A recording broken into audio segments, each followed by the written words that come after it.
जर आपणास हा माझा उपक्रम आवडला असेल, माझी ही वाचनशैली आवडली असेल, तर कृपया चॅनलला लाईक करा, सबस्क्राईब करा आणि कमेंट करा. मित्रांनो, जादू टोणे आणि चमत्कार यावर विश्वास ठेवणाऱ्यांची विनोदपूर्ण कोटीक्रमाने कीर्तनात बाबा टर ओढू लागले का हास्याचे खोकाट उडतात. जादू टोणे करून अथवा मूठ मारून हवा त्याचा धुवा माणसाला उडवता येतो, तर मग तो देवापेक्षाही मोठा म्हणला पाहिजे. लढायात असले 8-10 मूठ मारणारे सोडले का काम भागले. कशाला हव्यात बंदुका, तोफानी आटंबम, मंत्रेची वैरी मरे, तरी का बांधावी कटारे. चमत्कार, अमका माणूस म्हणे गुप्त झाला, एकाच वेळी 4 दूरच्या गावात लोकांना दिसला. असं कधी होतं का बापा? होत आहे सारं. मुळीच विश्वास टाकू नका असल्या गटार गप्पांवर. देवाला घाम फुटला, मारुतीच्या बेंबीत म्हणे कोणाला टिळक दिसले. का बाबांनो, आमच्या टिळकाची आणि त्या मारुतीच्या मूर्तीची अशी हकनाक बदनामी करता? सगळ्या पोथ्या पुराणात असले चमत्कार रगड राहिले आहेत. पण खरं खोटं आपण समजून घेतलं पाहिजे. उगाच मेंढरासारखं जाण्यात काय हाशील आहे. माणूस हाच एक मोठा चमत्कार आहे. त्यातल्या त्यात कष्ट मेहनत करून जमिनीतून अन्नाचे सोने काढणारा शेतकरी उपाशी मरतोच कसा, हा एक मला मोठा चमत्कार वाटतो. या चमत्काराचे मूळ शोधायचे, त्यातले गूळ टाकायचे का आमका गुप्त झाला आणि तमका 10 ठिकाणी दिसला असल्या चमत्काराच्या गप्पा मारीत बसायचे, याचा सगळ्यांनी विचार केला पाहिजे बाबांनो. जुन्या संत चरित्रकारांनी आणि पोथ्या पुराणांनी चमत्कार, साक्षात्कार, दृष्टांत आणि स्वप्नातल्या प्रेरणांचा लोकमतांवर भलताच परिणाम करून ठेवलेला आहे. स्वतः गाडगे बाबा या पिसाटांचा कडकडीत निषेध दररोज कीर्तनात अखंड करीत असूनही त्यांच्याही मागे चमत्काराचे आणि साक्षात्काराचे लिबाड लटकवणारे लोक कितीतरी आढळतात. बाबांच्या पायांना हात लावला म्हणजे दारिद्र्य जाते, अशा कंड्या पिकवल्या जातात. कीर्तन आटोपताच बाबांच्या काठीचा तडाखा खाऊनही पायाला चुटपुटका हात लावण्याची शिताफी साधून पाहणारे भ्रमिष्ठ जागोजाग पाहायला दिसतात. एकदा एका गृहस्थाशी बाबा रेल्वे स्टेशनवर बोलत उभे होते. इतक्यात गाडी आली आणि याच गाडीने तू जा असे बाबांनी म्हटल्यावरून तो गृहस्थ तसाच तिकिटाशिवाय गाडीत चढला. मध्यंतरी तिकीट तपासणारे आले, सगळ्यांची तिकीट तपासली. हा गृहस्थ चुळबुळत घाबरून बसून राहिला. त्याचे तिकीट मागितलेच नाही. काय चमत्कार बाबांचा पहा. आपल्या आठवणीत तो मला लिहितो, इन्स्पेक्टरने एकदाही माझ्याकडे पाहिले नाही आणि मी सुखरूप घरी आलो. तिकीट तपासणाऱ्याचे पुष्कळ वेळा असे दुर्लक्ष होते नाही असे थोडेच आहे. पण त्या भाविक गृहस्थाला तो बाबांनी घडवलेला चमत्कार वाटला आणि त्याने मला मुद्दाम लिहून कळवला. अशा गोष्टी बाबांच्या कानावर गेल्या म्हणजे काय करावे असल्या लोकांना असे म्हणून कामाला लागतात. कीर्तन झाले म्हणून गावाचा पटकीचा फेरा चुकला असाही एक चमत्कार एकाने कळवला आहे. वस्तुस्थिती काय झाली? कीर्तनाच्या गावात बाबा आणि मंडळी गेली. गावभर त्यांना घाण दिसली का ते आधी स्वतः हातात खराटा घेऊन बरोबरच्या मंडळीसह मिटल्या तोंडी गावाच्या सफाईच्या कामाला लागतात. या सफाईच्या तळाक्यात गावचे लेंडे ओहोळही आरशासारखे स्वच्छ व्हायचे. बाबाच स्वतः घाण सफाईच्या कामाला लागल्यावर गावकरीही खराटे, टोपल्या, पावडी, कुदाळी घेऊन धावायचे. जन्मात ज्या गावाची घाण कधी निघायची नाही, ती खरचटून साफ झाल्यावर पटकीचा फेरा येतोच कशाला मुळी. स्वच्छतेचे हे साधे तत्व लक्षात न घेता झाला तो बाबाचा कीर्तनाचा चमत्कार असे मानणारे भाविक भाबडे लोक गावगाव फार. कसे शहाणी होणार आणि लोक कोण जाणे. इतकेच म्हणून बाबा स्वस्थ बसतात. हिंसा बंदीचा अट्टहास. मांस मांस सब एक ही है, मुर्गा बकरा गाय. मांस मांस सब एक ही है, मुर्गा बकरा गाय. ऐसा मानव चूतिया बड़ा प्रेम से खाए. अपने बेटे का सिर मुंडावे, अपने बेटे का सिर मुंडावे, देख सुराना लग जाए. दूसरे की तो गर्दन काटे, जरा शर्म नहीं आए. संत तुकाराम महाराजांची ही ओळी. या आणि अशा अनेक संत वचनांचा आधार घेऊन कीर्तनात हिंसा बंदीचा अट्टहास गाडगे बाबा विलक्षण उमाळ्याने करतात. लहानपणापासूनच भूतदया हा त्यांचा स्वभाव विशेष. कीर्तनाद्वारा त्यांनी महाराष्ट्रात शेकडो गावी देवांच्या नावांनी होणारी कोंबड्या, बकऱ्यांची आणि रेड्यांची हत्या कायमची बंद पाडलेली आहे. त्यांच्या अनुयायांनी या कामी फार मोठी कामगिरी बजावली. खात असलेला घास टाकून अनुयायासोबत बाबा तिथे धाव घेतात आणि दगडालाही पाझर फुटेल अशा युक्तिवादाने लोकांची मने जिंकून त्यांना त्या खाटकी कर्मापासून परावृत्त करतात. या हत्याबंदीच्या तपशिलावर इतिहास विस्तृत आहे. ठिकठिकाणी जीवदया मंडळांनी आपल्या चळवळीसाठी बाबांच्या कीर्तन प्रचाराला अनेक वर्षे वरचे वर निमंत्रणे दिलेली आहेत. हिंसा विध्वंसनाच्या प्रवचनात बाबा तल्लीन झाले म्हणजे लोकांना विनोदी चुटक्यांनी रंजवितात. संत वचनांनी पाप कर्माचा इशारा देतात आणि एखाद्या जिवलग स्नेहाच्या भूमिकेवरून त्यांच्या सत्सद विवेक बुद्धीला अशा खुबीने आळवतात का कीर्तनातून परतताना सारे श्रोते हत्याबंदीची शपथ घेऊनच घरोघरी जातात. साधकावस्थेत आणि त्यानंतर बाबांचा प्रचार संचार नि आचाराची मोहिनी अनेकांना लागली. आपणही या वैराग्यशील लोकसेवेला लागावे अशा आशेने बरेच लोक बाबांच्या जवळ आले. त्यांच्या निरीच्छ वैराग्यशील जीवनातील अवधूत गंगा कृतार्थाच्या सागराला मिळण्यासाठी फोफावत जात असताना वाटेवरची काही झाडे झुडपे तिच्या पाण्याने ओलाव्याने तरारली. विरक्तीचा विवेकी शिडकाव पडलेला कोणी का आसामी जवळ येतो दिसला का बाबा त्याला हाताशी धरली. त्याच्या लोकसेवेच्या महत्वाकांक्षेला आणि विरक्तीच्या ठिणगीला हळुवार फुंकर घालून तो प्रज्वलित करीत. बाबाचे संघटन चातुर्य असामान्य. नजरेला नजर भिडली का माणसाच्या मनात इमानाची आणि कर्तृत्वाची खोली ते चटकन अंदाजतात. आजवर त्यांनी अनेक माणसे जवळ केली. त्यांना कार्याची दिशा दाखवली, कीर्तनाचे शिक्षण दिले, आपल्या बरोबर खराट्याचा सेवा धर्म शिस्तवार पाळायला लावला. पण त्या अनुयायांच्या कार्यसिद्धीची अथवा कसोटीची वाट पाहत कधीच ते कुठे थांबले नाही. ते आपले निश्चित मार्ग एकचित्त आक्रमितच राहिले. म्हणून आज त्यांच्या भोवती शेकडो विरक्त अनुयायी, निष्ठावान भक्त आणि चाहते श्रीमंत दाते यांचा भरगच्च मेळा पडलेला आहे. बाबा त्या सर्वांपासून अगदी अलग, भिन्न, दूर, अलिप्त आणि अक्षरशः एकटे राहतात. स्वतःलाच डोके टेकायची, निवाऱ्याची इंचभर जागा ठेवायची नाही. ते मठ पीठ मंदिराचा मोह टिकणार कसा? वाटेल तिकडे स्वतंत्र संचार करावा, कीर्तनांनी लोकांना हितोपदेश करावा, मिळेल ती ओली कोरडी भाकर खावी आणि कोणत्याही गावी एक दिवसावर चुकूनही न राहता भ्रमणाची गती अखंड ठेवावी. विसाव्यासाठी सरळ अरण्यवास पत्करावा. हा स्वतःचा बाणा अनुयायांनी चालवला पाहिजे, एवढीच बाबाची अपेक्षा. त्यांच्या मनात कोणाविषयी मोह अथवा माया कधीच निर्माण झाली नाही. अगदी त्यांच्या आवडत्या अशा कीर्तनकाराविषयीही नाही. विरक्तीच्या मार्गावरून ढळतोच दिसला का दिलाच बाबांनी केळाच्या सालपटासारखा दूर भिरकावून. तिथं मग दया नाही, माया नाही आणि कोणाची परवाई नाही. बाबांच्या असामान्य निस्पृहतेचे मर्म येथेच आढळते. ना मंत्र ना गुरु उपदेश.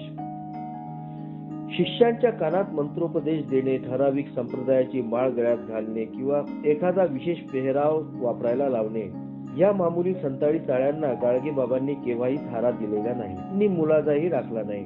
ज्यांना लोकसेवेची कष्टाची कामगिरी आवडत असेल त्यांनी कळकळीत निर्लोभी वृत्तीने ती करावी. परवडली नाही, संसाराचा मोह मनात डोकावू लागला का झट्ट दिशी हा मार्ग सोडून खुशाल प्रपंचाला लागावे. हा त्यांचा इशारा वरचे वर ते अनुयायांना देत असतात. आधी प्रपंच करा आणि मग परमार्थाला लागा, हे प्रत्येक नवगताला बाबा अट्टाहासाने सांगतात. अविवाहिताला सुद्धा लग्न करूनही बायको सकट लोकसेवेच्या मार्गाला लागलास तरी हरकत नाही, पण दंभिक ब्रह्मचार्य नको, असा खळखळीत इशारा देतात. शिष्य म्हणून मिरवणारा अनुलक्षून प्रत्येक कीर्तनात ते कटाक्षाने जाहीर सांगत असतात की मला कोणी शिष्य नाही, मी कोणाचा गुरु नाही. स्वयंप्रेरणेने प्रपंचाचा मोह टाकून जे कुणी निरीच्छतेने आणि निर्लोभी वृत्तीने जीर्णोद्धाराच्या आणि अडाणी जनतेचा देवधर्म विषयाचे खरे ज्ञान देऊन त्यांना कर्तबगार बनवण्याच्या कामात तल्लीनतेने झटत झगडत असून माझ्या मागे टिकून राहिलेले आहे, ते सारे माझ्या अनंत जन्माचे गुरु आहेत. परवा एका गावी कीर्तन करीत असताना आपल्या एका अनुयायाचा बाबांनी गुरु बंधू म्हणून उल्लेख करतात. सभोवारचा हजारो श्रोतागण चमकला. शिष्याला बाबा गुरुबंधू म्हणतात, हे काय गुण असावे हाच प्रत्येकाला प्रश्न पडला. खुलासा विचारला असता बाबा हसत हसत म्हणाले, बापा तुकाराम बुवा आमचे समध्यांचे गुरु, त्याचे आम्ही सगळे शिष्य हो का नाही. या छोट्याशा उत्तरातच बाबांच्या सांप्रदायिक निषेधाचे सारे ब्रह्मांड आढळते. कीर्तन, सप्ताह आणि भंडारे. बाबांचा लोकसंग्रह शतरंगी आहे. त्यांच्या आसपासच्या कार्यकर्त्यात ब्राह्मणापासून तो थेट महार मागापर्यंत सर्व जातीचे कीर्तनकार, भजनी लोकसेवक आणि त्यागी संचारी प्रचारक त्यांचा सरमिसळ भरला झालेला आहे. कोण कुठचा आणि कोणत्या जातीचा हा भेदच उमगायचा नाही. भेदातीत बंधुभावाचे इतके कौतुकास्पद उदाहरण उभ्या भारत खंडात एकही संघटनेत आढळणार नाही. कीर्तनाला जा असा बाबाचा हुकूम सुटला आणि नवशिक्याने कुठे जाऊ बाबा असा सवाल टाकला म्हणजे बाबा सांगतात, हवा तिथे हवेसारखा जा, पाय नेतील तिथे जावे, हरिनामाचा गजर करावा, कीर्तन करावे आणि पुढे चालते व्हावे. असा सारा देश आपल्याला मोकळा आहे. बाबांच्या कीर्तनाची मोहिनी महाराष्ट्राच्या कानाकोपऱ्यात संचारल्यावर जागोजाग लोक त्यांना सप्ताहाचा आग्रह करू लागले. जा त्या गावी लावा दिवा असा हुकूम सुटला का अनुयायापैकी कोणीतरी तिथे जाऊन सप्ताहाचा प्रारंभ करायचा. 7व्या दिवशी फक्त कीर्तनाला बाबा हजर. गाडगे बाबाचे कीर्तन होणार ही आवाई गेली का आसपासच्या 10-15 कोसावरून स्त्री पुरुष मुलांचे घोडकेच्या घोडके पायी घोड्यावर नि गाड्यातून जमा व्हायचे. त्या चिमुकल्या खेड्यात किंवा तालुक्याच्या गावात एकाएकी मोठे लष्कर उतरल्यासारखा गाडी तळ पळायचा. माणसांची तर दाटीवाटीची यात्रा जमायची. बाबांच्या कीर्तनासाठी गावोगावचे हजारो लोक आस्थेने यायचे. मावळतीला परक्या गावी आल्यावर त्यांना जेवणा खावण्याची सोय काय. कीर्तन रात्री 9च्या पुढे चालू व्हायचे आणि मध्यरात्री 1-2 वाजता पुरे व्हायचे. म्हणजे रात्रभर मुक्काम करावाच लागेल. सुख वस्तू आपापल्या पुरते फराळाचे आणीत, पण केवळ बाबांच्या रसाळ कीर्तनाच्या रंगात रंगण्यासाठी अन्न पाण्याची पर्वा न करता आलेल्या इतर असंख्य जणांची सोय काय. त्यांनी काय उपाशी पोटी कीर्तन ऐकावे. थोडे तरी फार तुका म्हणे परोपकार. या तुकोक्तीच्या संदर्भाने बाबांनी लोकमतांचा कल भंडाऱ्याकडे मोठ्या कुशलतेने वळवून सप्ताहाच्या दिवशी भंडाऱ्याचा महाप्रसाद करविण्याचा प्रघात सर्वत्र रूढ केला. गोर गरिबांसाठी थोडे बहुत अन्नदान कराल तर ठीक होईल. आपल्याला दूध द्यायची शक्ती नसेल तर ताक तरी द्यावे, तेही नसेल तर पोटभर पाणी पाजावे. आइए पीजिए थोड़ा बहुत पानी, ये दो बातों को न लगे पैसा और रानी. आपल्याकडे येणाऱ्यांचा प्रेमाने आदर करणे हा मोठा गृहस्थ धर्म आहे. अशा अर्थाचे बाबांचे उद्गार बाहेर पडताच मग काय हो, सारे गावकरी कंबर कसून भंडाऱ्यासाठी साहित्याची भराभर जमवाजमव करायचे. ज्वारी, गव्हाच्या पिठाची पोती, साखरेची गोणी, गुळाची ढेप भराभर थप्प्या लागायच्या.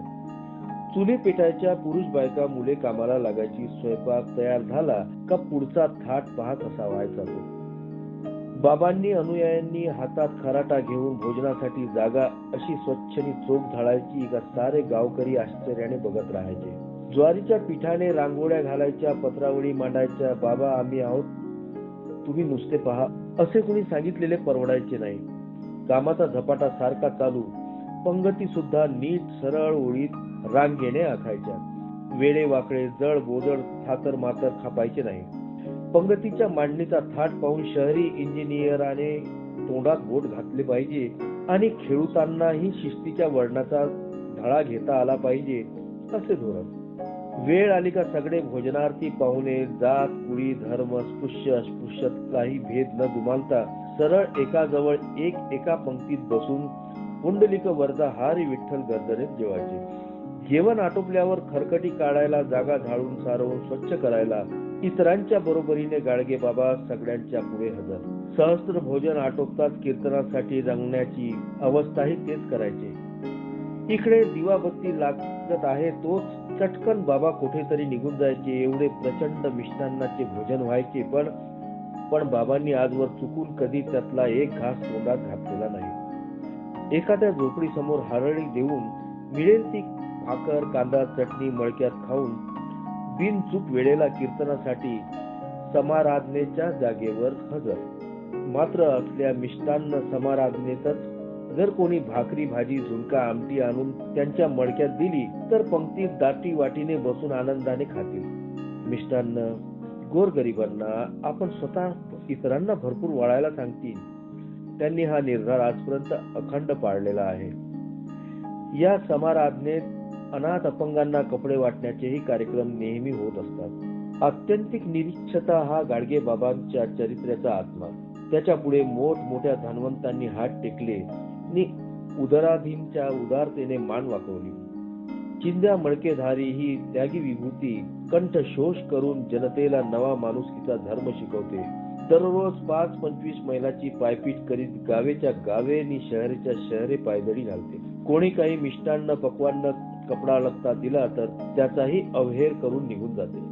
अडल्या नडल्याच्या अळवणुकीत सोडवणुकीला धावते. कसे या साधू पुरुषाचे पांग फेडावे या प्रज्ञेने गावगावचे लोक विवळत व्हायचे. बाबा, तुमच्यासाठी आम्ही काय करावे सांगा. माझ्यासाठी मला कशाचीही काहीही गरज नाही. काही करायचेच असेल तर तुमच्यासाठी तुम्ही करा. मी सांगतो, अन्नदानासारखा जगात दुसरा मोठा धर्म नाही. तुम्ही भाग्यवंत लोक नेहमी आणि सणासुदीला गोडधोड करून खाता. बाबांनो, जरा सभोवार नजर टाका. शेकडो हजारो आंधळे पांगडे लुले लंगडे महारोगी गावोगाव मुंग्याच्या वारुळासारखे वळवळतायत. उष्ट्या माष्ट्यावर कशी तरी पोटाची खाच भरतायत. तुमच्या कमाईतीत नाही का हो बाबांनो त्यांचा काही हक्क? त्या आपल्या अभागी भावा बहिणांना सन्मानाने पाचारून वर्षातून एकदा तरी एखाद्या यात्रे जत्रेत प्रसंगी गोड धोडाचे जेवण घालण्याची वहिवाट ठेवाल तर देवाला तोच खरा निवेद. तीच त्याची खरी भक्ती आणि तीच खरी त्याची महापूजा. गाडगे बाबांचा संचार म्हणजे एक तुफानी झंझावाताचा सोसाटा म्हटले तरी चालेल. कोणत्याही ठिकाणी एका दिवसापेक्षा ते अधिक कधी राहायचे नाही. आज मुंबईला दिसले तर उद्या वराडात वर्ध्याला, परवा औरंगाबादला आणि तेरवा थेट गोव्याच्या सरहद्दीवरील एखाद्या गावी. त्यांची गाठ भेट बिनचूक घेणे आजवर त्यांच्या निकटवर्ती अनुयायांनाही साधत नाही. तेथे इतरांचा पाड काय? या झंझावाती संचारात त्यांनी वराड ते गोमांतकापर्यंत लोकांच्या राहणीचे फार सूक्ष्म निरीक्षण केलेले आहे. यात्रा जत्राच्या तीर्थक्षेत्रात गोर गरिबांचे अन्न पाणी निवाऱ्याचे किती हाल भयंकर होतात हे त्यांनी पाहिले होते. ही अडचण दूर करण्याचा त्यांनी निश्चय केला आणि जागोजाग धर्मशाळा, सदावर्ते पानपोया आणि मागासलेल्या जनतेच्या उमलत्या पिढीसाठी शाळा आणि बोर्डिंग स्थापन करण्याची अनन्य सामान्य कामगिरी केलेली आहे.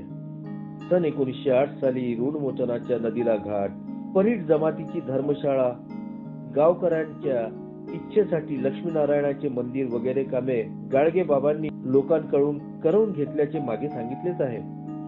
त्यानंतर सालोसालच्या वार्षिक मुग्दलेश्वराच्या पौशी यात्रेला बाबा गेले का एक एक नवीन कार्याचा पाया घालीत आणि भटकंतीला जात. ऋणमोचनाला आता एकचसा काय, पण सोयीस्कर जागी नदीला 4 प्रचंड घाट बांधण्यात आले आहेत व 5व्या घाटासाठी जनतेची 5,000ची वर्गणी तयार आहे. बाबांचे ते फुटक्या गाडग्याचे टवकट जशी त्यांची कामधेनू तशी अत्यांतिक निरीक्षतेने आणि कमाल निस्पृहतेने झळकणारी त्यांची वाणी जागोजाग कल्पवृक्षाप्रमाणे मोठमोठ्या धर्मशाळा, अन्नसत्ते, गोरक्षण संस्था आणि शिक्षणाच्या शाळा जादूप्रमाणे निर्माण करीत चालली आहे. तोंडातून शब्द निघायची थातड मोठमोठे श्रीमंत स्त्री पुरुष तो झेलायला आजूबाजूला हात जोडून उभे असतात. गाडगे बाबांनी केवळ इच्छा मात्रे करून महाराष्ट्रभर उभारलेल्या असल्या लोकोपयोगी इमारतीचे आणि संस्थाचे जाळे फार विशाल आहे. त्याची तपशीलवार माहिती आणि देणगीदारांची यादी एका 100 पानी सचित्र ग्रंथातच छापलेली मिळते. वाणिज्य दाखल काही ठळक संस्थांची नावे मात्र इथे देणे शक्य आहे. ऋणमोचन घाट मंदिर सन 1908, खर्च 25,000, आणखी 3 घाटांचा विशेष निराळा. मूर्तिजापूर गोरक्षण संस्था धर्मशाळा सन 1908, खर्च 1 लाख रुपये. पंढरपूर चोखामेळा धर्मशाळा बोर्डिंग सन 1920, खर्च 1 लाख. पंढरपूरची मराठा धर्मशाळा सन 1920, खर्च 2 लाख. पंढरपूर परीट धर्मशाळा सन 1925, खर्च 25,000. नाशिक, आळंदी, देहू, त्र्यंबकेश्वर, पुणे, अकोला इत्यादी ठिकाणी आणि याशिवाय आणखी 5-50 संस्था आहेत. त्यांची नावनिशिवार यादी कोठवर द्यावी. पंढरपूरची हरिजन धर्मशाळा पुढे चालवण्यासाठी नुकतीच डॉक्टर आंबेडकर यांच्या स्वाधीन करण्यात आली. या संस्थांच्या टोले जग इमारती बाबांनी मनोमन आखाव्या. स्वयंस्फूर्त धनिकांनी घ्या घ्या म्हणून पैशाच्या राशी बाबांपुढे ओतून त्या प्रत्यक्षात आणाव्या आणि या पायाभरणीच्या क्षणाला त्या सर्व इमारतीचे ट्रस्ट डीड करून त्या जबाबदार विश्वस्तांच्या हवाली कारभारासाठी द्याव्या. प्रत्येक ठिकाणी यात एक मुख्य अट ठळकपणे प्रथमच असायची. ती ही, या संस्थेत खुद्द गाडगेबाबा यांचे वारस वंशीय नाते गोतेवाले यांचा सुतडीच्या तोड्यावरही कसला काही हक्क नाही. कोणी तसा कधी सांगू लागला त्याला हुसकावून द्यावे. सदावर्तातही त्यांना अन्न घेण्याचा अथवा तिथे वस्ती करण्याचा हक्क नाही. या कठोर निरीच्छतेला आणि कमाल निस्पृहतेला हिंदुस्थानात त्याच काय पण जगाच्या इतिहासातही जोड सापडणार नाही.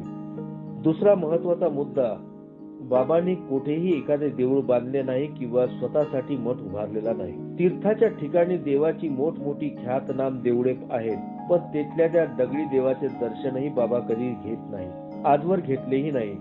देव देवळात असतो ही कल्पना त्यांनी कधी मांडली नाही आणि इतरांनाही ती मानू नये असा त्यांचा वाजवी अट्टहास असतो. मात्र कुठे एखादे देऊळ असल्यास त्याचा अनादर ते करायचे नाही. नाशिकच्या ओसाड टेकडीवर धर्मशाळा बांधताना मध्येच एक मारुतीचे लहानशे देऊळ आढळले. बाबांनी ते नीट मोठे बांधून घेतले. एका मजल्यावर मारुतीची बैठक आणि देवळाचा घुमट वरच्या मजल्यावर, अशी ती धर्मशाळेच्या इमारतीच्या पोटातच केलेली युक्तिवाद बांधणी प्रेक्षकाला अचंब्यात पाडते. याच टेकडीवर 9 फूट लांब, 3 फूट रुंद आणि 1.5 फूट जाडीची एक दुसरी मारुतीची मूर्ती टेकडीत गाडलेली बाहेर निघाली. बाबांनी बरेच दिवस ती एका बाजूला काढून ठेवली. असू द्या मारुतीराया सध्या इथेच, लावीन त्याची सोय कुठेतरी. काही वर्षांनी बाबा वराडात गेले असताना मूर्तिजापूर धर्मशाळेत येणाऱ्या लोकांनी सांगितले, बाबा मूर्तिजापूर शहर मोठे, तेथे पुष्कळ देवळे आहेत, पण याच धर्मशाळेत देव नाही, देऊळ नाही. म्हणून इथे लग्न लावलेल्या नवरा नवरीला दर्शनासाठी लांब दूरच्या देवळात जावे लागते. देव देवळांबद्दल बाबांचा अभिप्राय काहीही असला तरी या किंवा दुसऱ्या कोणत्याही बाबतीत अडाणी जनतेचा बुद्धिभेद ते करीत नाही. ते मुलाच्या बोलीने बोलतात आणि चालीने चालतात. त्यांनी नाशिकला तार दिली की बाजूला काढून ठेवलेला तो मारुती ताबडतोब पहिल्या गाडीने घेऊन यावे. ती प्रचंड जाडजूड मारुतीची मूर्ती आगगाडीने न्यायची तरी कशी? कारभारी आणि शिष्य विचारात पडले. अखेर 6 बैलाच्या खटाऱ्यातून मारुतीरायांना स्टेशनवर आणले. गाडगे बाबांचे नाव ऐकताच रेल्वेचे सारे अधिकारीनी हमाल धावले. त्यांनी मूर्ती मेल गाडीत चढवली. स्टेशनला तार दिली की गाडगे बाबांचा मारुती मेलने येत आहे, उतरून घ्या. मूर्ती उतरून घ्यायला शेकडो लोक आधीच तयार उभे होते. बाबांनी धर्मशाळेनजीक योग्य जागेवर मारुतीची स्थापना केली आणि गावकऱ्यांना सांगितली, देव पाहिजे होता ना, हा घ्या देव. आता मात्र त्याच्यासारखे शूर आणि पराक्रमी बनले पाहिजे तुम्ही सगळ्यांनी. नाशिकच्या उकिरड्यातला मारुतीचा अखेर वराडात निर्वासितोद्धार झाला. देवळे आणि त्यातले देव याविषयी बाबांच्या मताची मूर्खानंदजी एक मजेदार आठवण सांगतात. गाव नेमके आठवत नाही, पण त्या गावी नदीकाठी खूप देवळे होती, बहुतेक सारी शिवालय. त्या गावी कोणीतरी केलेल्या सप्ताहाचे शेवटी बाबाचे कीर्तन झाले. दुसऱ्या दिवशी सकाळी बाबा म्हणाले, रात्री कीर्तनाला जेवढे लोक होते तितकेच देवळे आहेत तिथे. आम्ही या अतिशयोक्तीबद्दल हसलो. हसता कशाला बापा, तुम्हीच पहा ना, सगळी नदीची गरड या देवळांनीच भरली आहे. पण व्यवस्था पाहिली का त्याची? कोण्या देवळात नंदी नाही तर कोण्या ठिकाणी देवाचाच पत्ता नाही. मग तो काय फिरायला गेला म्हणाव? कशासाठी बांधली एवढी देवळं? धर्मश्रद्धा बाबा, मी उत्तर देण्याचा प्रयत्न केला. संस्कृत भाषेत नको सांगू, असं सांग का भोळा भाव, पण या देवळाची अशी परवड होईल असं स्वप्न त्याला पडलं असतं तर. तो बा एक कुत्रा बेधडक देवावर लघवी करून चालला. कुत्र्याला मारण्यासाठी मी दगड उंचावला. मला आळून बाबा म्हणाले, कोणाला मारता? कुत्र्याला? का बाप्पा? तुम्हाला रागच आला असेल तर तो ही देवळं बांधणाऱ्याचा आला पाहिजे. कशाला इतकी देवळं बांधली? एकच बांधायचं होतं आणि त्यातल्या देवायला म्हणायचं होतं की राहा बापा इथं येऊन. भुईला भार भरून ठेवली उगीच. तीर्थी धोंडा पाणी देव रोकडा सज्जनी, असेच म्हणतात ना आपले तुकोबाराया. आजवर जवळजवळ 14 लाख रुपयाच्या इमारतींनी संस्था बाबांनी जागोजाग निर्माण केल्या. पण स्वतः किंवा त्यांची वृद्ध पत्नी सौ कुंता चुकून कधीही या इमारतीच्या छायात विसावा घ्यायला क्षणभर बसलेल्या आढळणार नाही. त्यांचे वसतिस्थान दूर कुठेतरी ओसाड जागेतल्या चंद्रमौळी झोपडीत अथवा चक्क एखाद्या झाडाखाली. अन्न सत्रात रोज कितीतरी अनाथ अपंग भाकरी आमटी खातात, पण तेथेही त्यांना कदरबाज मज्जाव. खुद्द बाबा जरी जेवणाच्या वेळी हजर असले तरी सगळ्यांच्या बरोबरीने खरकटी काढायचे आणि जागा स्वच्छ करायचे काम करतील, पण तेथला भाकरीचा चतकोर कधी तोंडात घालायचे नाही. प्रत्येक भेटीला धर्मशाळेची पाहणी चौकशी अगत्याने करतील. कुठे काही घाण दिसली का घेतला खराटा हातात आणि झाली सुरू साफसफाई. एकूण एक संस्थेवर बाबाची टेहाळणी कडक कदरबाज. वेळे वाकडे गदळ गबाळे गचाळ घाणेरडे तीळ मात्र खपायचे नाही. त्यांना तिथल्या कारभारात लोकांच्या सुखसोयीकडे आणि व्यवहारात जिकडे नजर टाकाल तिकडे लष्करी शिस्त आणि कदर नांदवताना दिसते. गाडगे बाबांनी उभारलेल्या कोणत्याही धर्मशाळाचे घाटाचे बांधकाम पहा, तेथे सर्वत्र त्यांची उपजत सौंदर्य दृष्टी ठळकपणे दिसून येईल. इमारतीसाठी जागा पसंत करण्यापासून पाया खोदणे भरणे आणि बांधकाम चढवीत जाण्यापर्यंत सगळे प्लॅनिंग इस्टिमेटिंग बाबांच्या खास देखरेखीखाली पार पडायचे. ते प्लॅनिंग सुद्धा कागदावर नसून बाबाच्या डोक्यात. गवंडी पाथरवट लोहार सुतार यांना हर एक लहान मोठी बाब त्यांनी तोंडी समजावून सांगायची आणि कल्पनेप्रमाणे करवून घ्यायची. इंजिनियर कोठेही लागायचा नाही. वाचकांनी श्रोत्यांनी मुद्दाम एकदा एखादी इमारत पाहण्याची तयारी घ्यावी. सगळीकडे अद्यावत सुखसोयीचा माल वापरलेला. दारे खिडक्या गज पायऱ्या कठडे खोल्या गॅलऱ्या तुळशी वृंदावने बाग बगीचे विहिरी विसाव्याचे हवेशीर कट्टे काय वाटेल ते पहा. सर्व काही अप टू डेट साहित्याने बनवलेले आढळेल.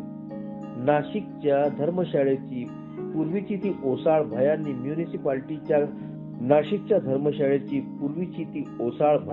म्युनिसिपालिटीच्या संडासी गाड्यांनी आणि मेलेली ढोरे टाकल्यामुळे गिधाडांनी गजबजलेली टेकडी पाहिली असेल.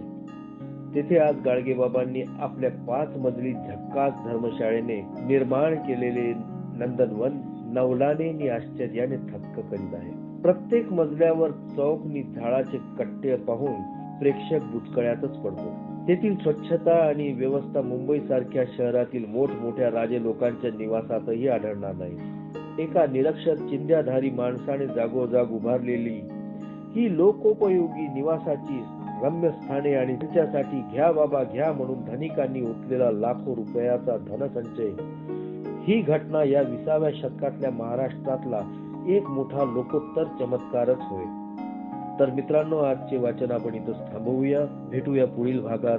जर आपणास हा माझा उपक्रम आवडला असेल, माझी ही वाचन शैली आवडली असेल तर कृपया चॅनलला लाईक करा, सबस्क्राईब करा आणि कमेंट करा. धन्यवाद.